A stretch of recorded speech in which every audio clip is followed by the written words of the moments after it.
بسم اللہ الرحمن الرحیم۔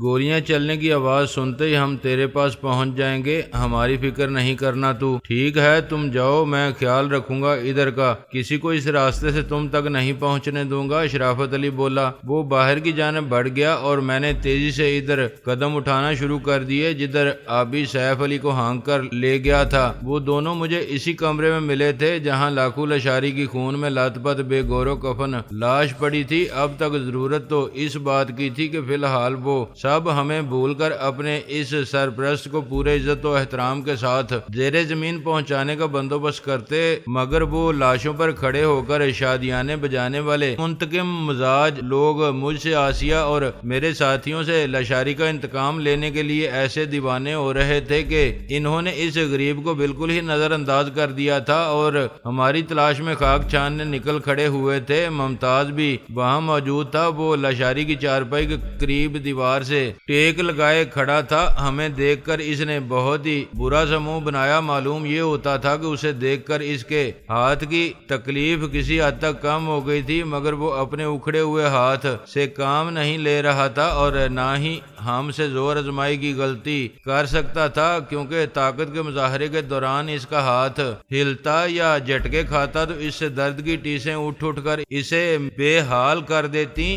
میرے کمرے میں قدم دھرنے کے بعد آبی نے ممتاز کو مخاطب کیا۔ ہاں بھائی ممتاز جی، اب تہانو ہمیشہ ممتاز ہی رکھے اس جہان میں، پر بادشاہو ایک بات تو بتا دو ہمیں۔ ممتاز نے کچھ بولے بغیر سوالیہ نگاہوں سے آبی کو دیکھا۔ اس کے ماتھے پر سلوٹیں اور آنکھوں میں حقارت اب بھی موجود تھی۔ آبی نے اس کے قریب جا کر اس کی آنکھوں میں آنکھیں ڈال دیں اور بولا، میں کیا بادشاہو، کچھ عرض کیا تھا میں نے آپ سے، پھر کیا کروں، میں تیرے پیو دا خادم تو نہیں ہوں میں کہ تیری ہر بات کا جواب دینا فرض ہو گیا ہے مجھ پر۔ وہ کڑک کر بولا، اوے صدقے جائیے، کیسی کراری آواز ہے بھائی تیری، کمزور دل لوگ تو تیری آواز سن کر ہی سانس لینا بھول جاتے ہوں گے۔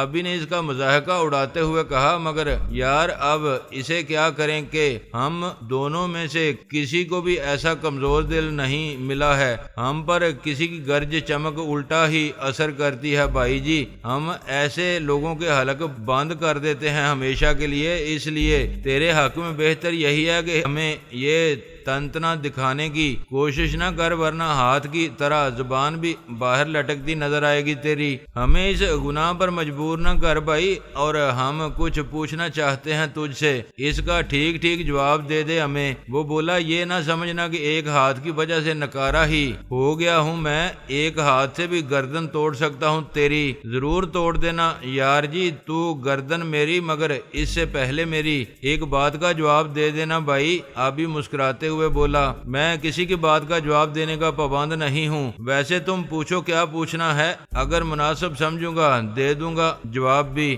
آبی نے تیش میں آ کر پوری قوت سے ایک منہ پر الٹا ہاتھ مارا اور بولا، مناسب کے بچے، جواب تو تیرا باپ بھی دے گا، زندگی چاہتا ہے تو ہمیں سچ سچ بتا دے کہ وہ پیر محمد کہاں رہتا ہے، اس سے ہم کہاں مل سکتے ہیں۔ ممتاز دیوار سے پشت لگائے کھڑا تھا۔ آبی نے ہاتھ مارا تو اس کا سر ایک دھماکے سے دیوار کے ساتھ ٹکرایا اور اس کی باچوں سے بہتے ہوئے خون کی لکیریں بننے لگیں۔ اس نے اپنے صحیح ہاتھ کی پشت سے بہتا ہوا خون صاف کرتے ہوئے خونخوار نظروں سے آبی کی طرف دیکھا۔ اس کی آنکھوں سے شعلے نکلتے محسوس ہوتے تھے۔ آبی اس کے نزدیک ہی کھڑا اس کے جواب کا منتظر تھا، لیکن جو جواب ممتاز نے آبی کو دیا تھا اس کی اسے توقع بھی نہیں تھی۔ ممتاز ایک لمحے آتش بار نگاہوں سے دیکھتا رہا اور پھر اچانک اس کا گھٹنا چل گیا۔ گو آبی نے غیر متوقع حملے سے بچنے میں خاصی تیزی دکھائی تھی، مگر پھر بھی اس کی ضرب کام کر ہی گئی۔ آبی دونوں ہاتھوں سے پیٹ پر ہاتھ رکھے پیچھے ہٹا اور زمین پر اکڑوں بیٹھ گیا۔ اس سے پہلے کہ میں اس کی مدد کو پہنچتا، اس نے آگے بڑھ کر آبی کے ایک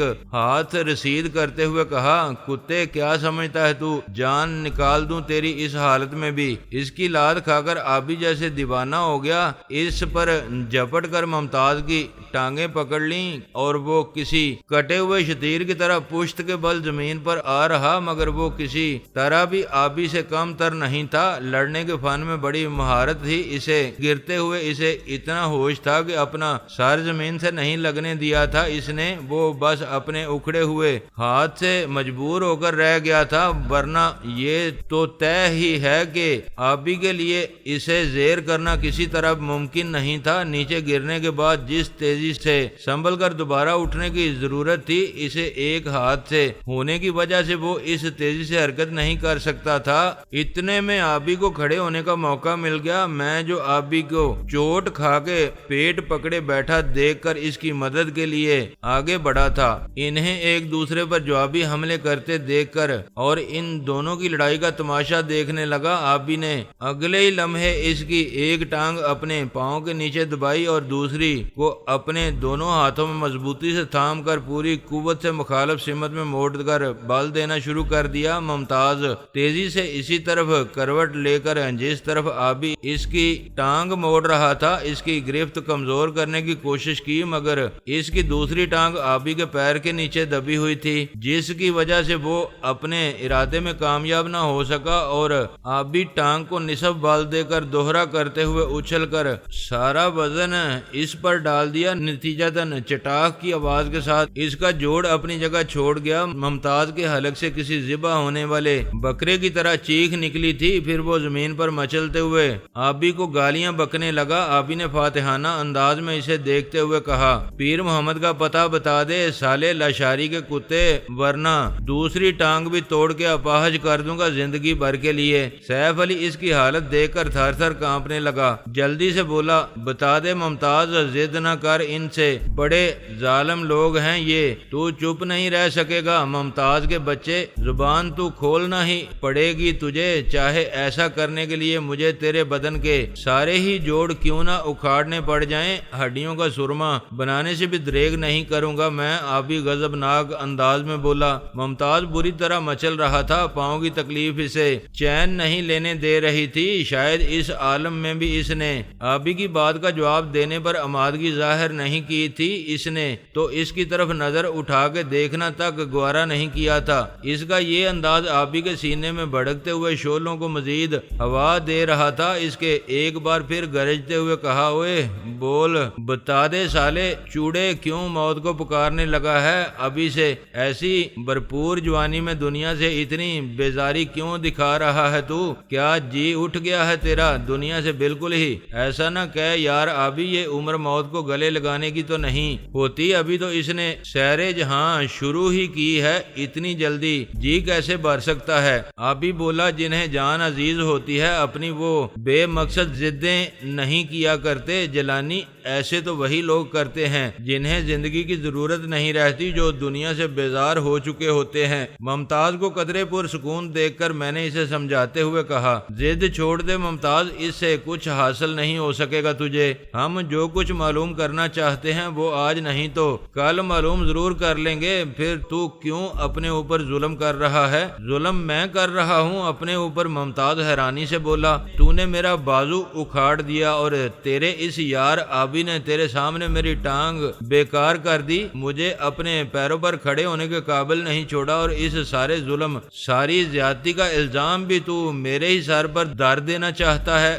کیسے ذلیل لوگ ہو تم! ہاں، اب ہم تجھے ذلیل نظر آنے لگے ہیں، ظلم کر رہے ہیں تجھ پر، حالانکہ میں نے پہلے ہی تجھے سمجھایا تھا کہ جو ہو گیا اس پر خاک ڈال دے۔ میں خود بھی لاشاری کا یہ انجام پسند نہیں کرتا تھا، میں نے اسے آخری وقت تک بچانے کی کوشش کی تھی، لیکن جب کسی کی زندگی کا پیمانہ چھلک چکا ہو، کسی کا وقت پورا ہو چکا ہو، تو کوئی کوشش کامیاب نہیں ہوتی۔ اسے بچانے کی لاشاری بھی اپنا وقت پورا کر چکا تھا، لہذا کوئی تدبیر کارگر ہو ہی نہیں سکتی تھی، مگر اس گھڑی بھی تو نے میری بات پر کان نہیں دھرے تھے اور مجھ سے الجھ بیٹھا تھا۔ اس بار تجھے آبی نے بتا دیا تھا کہ پیر محمد کا پتہ ٹھکانہ بتا دے ہمیں، ہم کوئی زیادتی نہیں کرنے آئے تیرے ساتھ، مگر تو نے آبی آبی کی بات نہیں مانی، نتیجہ تیرے سامنے ہے۔ افسوس مجھے اس بات کا ہے کہ اب بھی تجھے عقل نہیں آئی ہے۔ اب تو جو کچھ ہونا تھا ہو چکا جیلانی، تم دونوں بے شک میری بوٹی بوٹی الگ کر دو، ایک ایک جوڑ اکھاڑ ڈالو یا میری ہڈیوں کا سرما بنا کر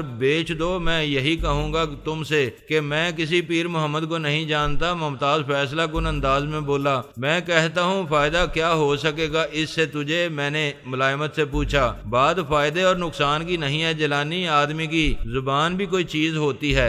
آخر میں نے وعدہ کیا تھا لاشاری سائیں کے ساتھ اور اس وعدے کو کسی صورت بھی توڑ نہیں سکتا۔ زبان سے پھرنا مردوں کا شیوا نہیں ہوتا جیلانی۔ وہ بولا، جانتا ہوں میں بھی، بہت اچھی بات ہے، یہ آدمی کو ایسا ہی قابل اعتبار ہونا چاہیے، مگر اعتبار زندہ لوگوں میں قائم کیا جاتا ہے، مرنے کے بعد آدمی کو ضرورت نہیں رہتی ان باتوں کی۔ اسے اپنے اعمال کی جواب دہی سے فرصت ہی کہاں ہوتی ہے بھائی، جو وہ ادھر دھیان دے سکے۔ یقین کر یار، یہ سارے جھگڑے قضیے تمام رشتے ناتے آدمی اس دنیا میں ہی چھوڑ جاتا ہے۔ ٹھیک ہے لاشاری سائیں اب اس دنیا میں نہیں ہے، اس کا ہم سے یا ہمارے اعمال سے اب کوئی تعلق نہیں رہا ہے، مگر میں تو اب بھی موجود ہوں نا، اس سے کیا ہوا وعدہ توڑ دوں گا تو میرے ساتھ اس دنیا میں رہنے بسنے والے دوسرے لوگ مجھ پر اعتبار کرنا چھوڑ دیں گے۔ نہیں جیلانی نہیں، میں ایسا نہیں کر سکتا کبھی۔ ابھی بولا، جیلانی تو وقت برباد کر رہا ہے اپنا، یہ اس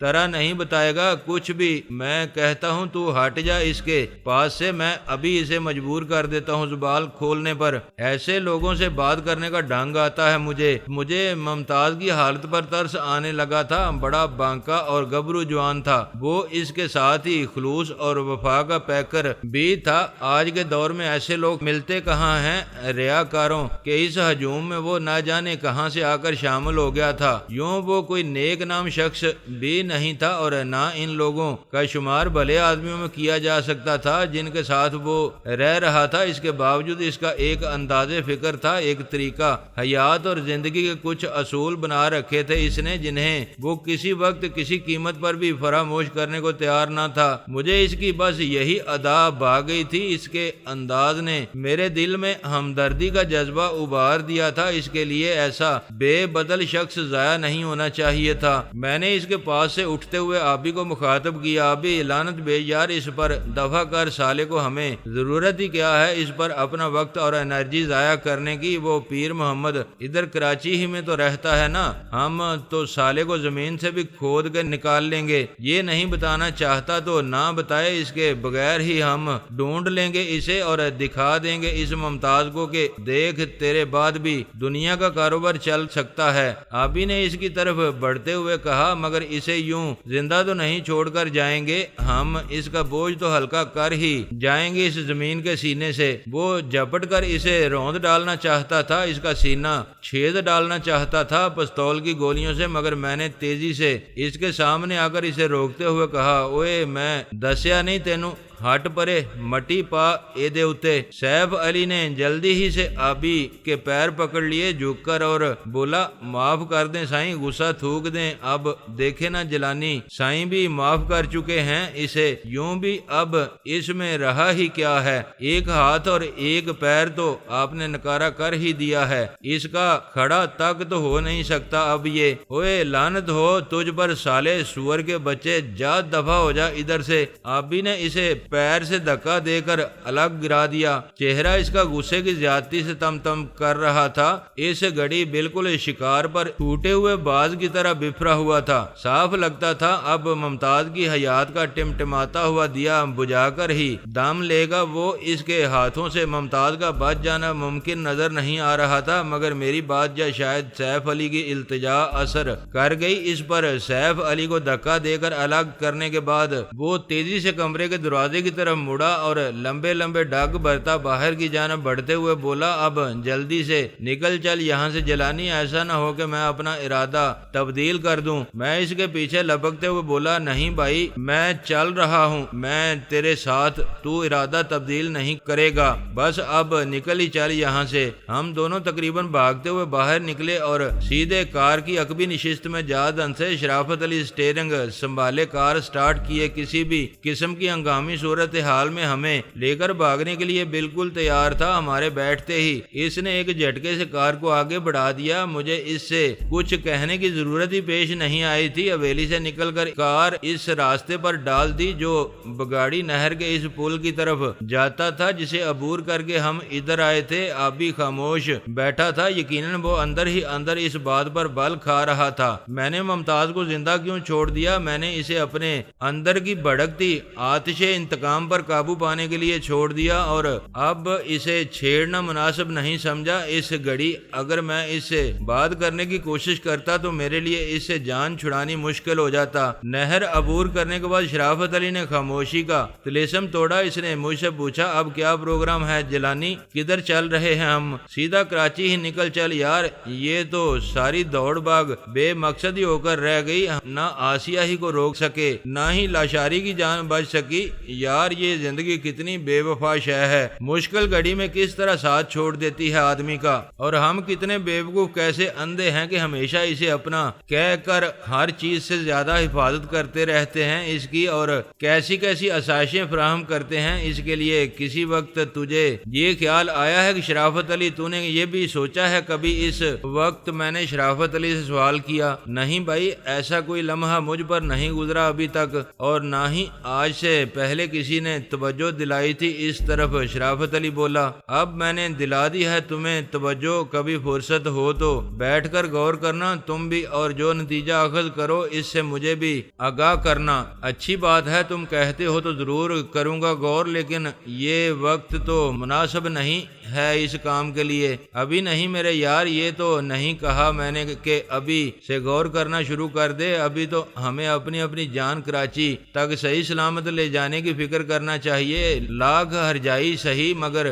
ابھی تو ہمیں ضرورت ہے نا اس زندگی کی، بڑے کام نپٹانے ہیں ابھی تو ہمیں۔ تو اس کا مطلب یہ ہوا کہ یہ لاکھ بے وفا بے مروت صحیح، اور وہ ہماری ضرورت سے کتنا ہی انکار کرتی ہو، مگر ہمیں تو اس کی ضرورت ہے، اور جب ہمیں ضرورت ہے تو ہم اس کی ناز برداریاں بھی ضرور کریں گے۔ کیوں ٹھیک کہا نا میں نے؟ اوئے بڑا ذلیل آدمی ہے بھائی تو لمحوں میں کھال اتارنا شروع کر دیتا ہے آدمی کی۔ ابن قصاب تو نہیں ہے کیا پیشہ تھا تیرے آبا و اجداد کا؟ میرے آبا کا پیشہ تو سپاہ گری ہوا کرتا تھا جیلانی بھائی، گوشت کبھی نہیں بیچا میرے خاندان میں کسی نے بھی۔ بات ایک ہی ہے پیارے بھائی، گوشت بیچیں یا نہ بیچیں، کاٹنے پیٹنے کا کام تو کرتے ہی رہے ہیں نا۔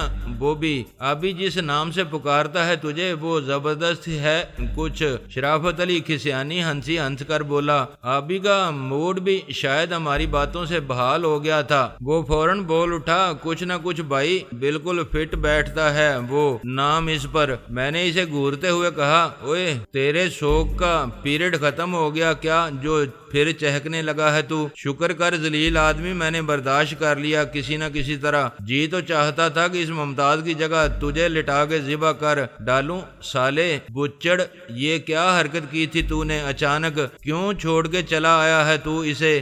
ابھی ایک دم چڑھ دوڑا مجھ پر۔ غصہ نہ کر میرے چاند، تو نے دیکھا نہیں غصے اور جوش نے اندھا کر رکھا تھا تجھے، ہوش کھو بیٹھا تھا تو، اسی لیے غصے کو حرام قرار دیا گیا ہے۔ آدمی کو برے بھلے کی تمیز نہیں رہتی، اس عالم میں عقل تو ٹھہرتی ہی نہیں ہے اس گھڑی انسان کے پاس۔ اچھا تو تجھے کوئی خاص چیز نظر آ گئی تھی؟ اس میں کوئی نور چمکتا دکھائی دے گیا تھا اس کے ماتھے پر؟ ابھی جنجلا کر بولا، ہاں ایسا ہی سمجھ لے، خلوص اور وفا کا روشن ستارہ دکھائی دیا تھا مجھے اس کی آنکھوں میں۔ بڑا منفرد انسان ہے وہ، اس دور میں بار بار ایسے انسان نظر نہیں آتے۔ ابھی اس کی قدر کرنا چاہیے یار ہمیں، اور زیادہ سے زیادہ عرصہ اس دنیا میں رہنے کا موقع دینا چاہیے۔ ایسے خلوص و وفا کے پیکر کو مٹی میں نہیں ملانا چاہیے میرے بھائی، میرے دوست، میرے عزیز۔ سمجھا کچھ؟ ہاں سمجھا، خوب اچھی طرح سمجھ گیا۔ آج کل تیرے اندر کوئی بہت ہی نیک اور پارسا روح حلول کر گئی ہے، سچ بتا کیا تو وہی غلام جیلانی ہے جس سے میرا یارانہ تھا، جو میرے جیل جانے سے پہلے شانے سے شانہ ملا کر چلا کرتا تھا؟ ابھی بولا، تجھے یہ خیال کیسے آیا؟ ابھی کون سی خامی دکھائی دی ہے تجھے مجھ میں جس نے اس خیال کو تیرے دل میں جگہ دی ہے؟ خامی ہی کہیں تو کوئی نظر نہیں آئی ہے تجھ میں؟ حیرت تو اسی پر ہے، ایسا تو چھوڑ کر نہیں گیا تھا میں تجھے رحم کے ایسے دریا تیرے سینے میں پہلے تو کبھی موجزن نہیں رہا کرتے تھے، اسی لیے مجھے شبہ ہونے لگا ہے تیری اصلیت پر۔ آبی نے جواب دیا، میں نے بے وجہ تو پہلے بھی کسی کو نہیں ستایا تھا، کبھی بائی جی میرے ہاتھوں سے وہی لوگ نقصان اٹھاتے رہے ہیں جنہوں نے خود بڑھ کے پہل کی یا میرے لیے مشکلات پیدا کر کے مجھے بے دست و پاک کرنے کی کوشش کی۔ میں نے کہا ایسے لوگوں کو میں اب بھی معاف کرنے کا قائل نہیں ہوں، اور نہ ہی میں نے کسی کے ساتھ کوئی رعایت کی ہے اب تک، اور یہ جو تو ممتاز جیسے بولے کتے کو یوں کھلا چھوڑ آیا ہے، کوئی معقول وجہ ہے تیرے پاس؟ بتایا تو ہے میں نے تجھے، اس کے اندر ایک اچھا انسان دکھائی دیا مجھے، سچا مخلص اور قول کا پکا انسان، اور تو جانتا ہے ایسے لوگ میری کمزوری ہوتے ہیں۔ تیری میری دوستی کی ابتدا بھی تو اسی طرح ہوئی تھی، بھول گیا ہے کیا اس بات کو؟ اچھا تو کیا اب اس سے بھی یاری بڑھانے کا ارادہ کر رہا ہے؟ مگر وہ ہاتھ نہیں آ سکے گا تیرے، یہ بات لکھ لے میری۔ کوئی خاص بات دیکھی ہے کیا تو نے جو اس قدر یقین اور اعتماد کے ساتھ یہ کہہ رہا ہے تو؟ میں نے اس سے پوچھا۔ دیکھا تو نہیں ہے کچھ، بس اپنے تجربے کی روشنی میں کہی ہے یہ بات میں نے، جس کے غلط ہونے کا امکان کم ہی ہے۔ ممکن ہے ٹھیک ہی کہتا ہو تو، لیکن کوشش کرنے میں حرج ہی کیا ہے؟ آخر نقصان کیا ہے اس میں اپنا؟ میں اور آبی باتوں میں ایسے محب ہوئے کہ اپنے گرد و پیش کو بلا بیٹھے تھے، کچھ یاد ہی نہیں رہا تھا کہ ہم کہاں ہیں، کدھر جا رہے ہیں اور کن حالات کا سامنا ہے ہمیں۔ لیکن شرافت علی ہماری طرح کھویا ہوا نہیں تھا، اس نے اچانک ہمیں خطرے سے آگاہ کرتے ہوئے کہا، جیلانی ایسا معلوم ہوتا ہے ان لوگوں نے ہماری تلاش میں ناکام ہو کر غریب سچل کو جا گھیرا ہے اور اس سے ہمارے بارے میں معلوم کرنے کی کوشش کر رہے ہیں۔ اس کے چھپر کے سامنے ہجوم نظر آ رہا ہے مجھے۔ میں نے اور آبی نے ایک ساتھ چونک کر ادھر دیکھا۔